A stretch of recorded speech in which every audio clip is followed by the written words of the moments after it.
A lengthy expose by the New York Times last week about Amazon.com's work environment has made serious waves.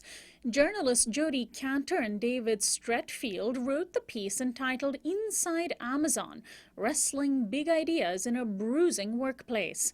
After interviewing more than 100 current and former employees working for the online retail giant, the Times concluded that, quote, the company is conducting an experiment in how far it can push white-collar workers to get them to achieve its ever-expanding ambitions. Amazonians, as employees are referred to, have a brutal culture of snitching on one another to management, a practice they are formally encouraged to engage in. And those struggling with unexpected illnesses or caregiving needs or even pregnancy are often pushed out for not being committed enough. Regular performance evaluations are designed to weed out weaker employees, and work-life balance is frowned upon.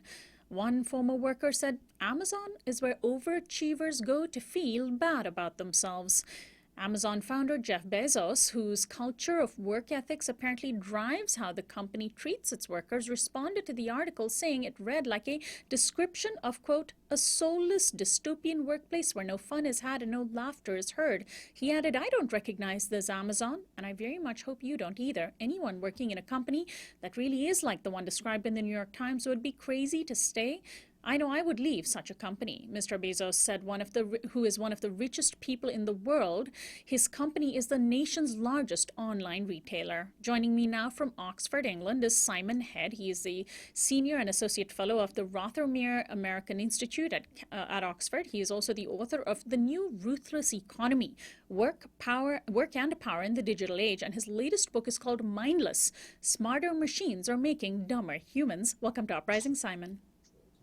Good to be with you. Thanks so much for joining us. Well, the writers of the Times piece seem to have done their homework by interviewing a large number of former employees, having very few unnamed sources. And before we get into the nitty-gritty, how do you assess the veracity of this article? I think the veracity is high.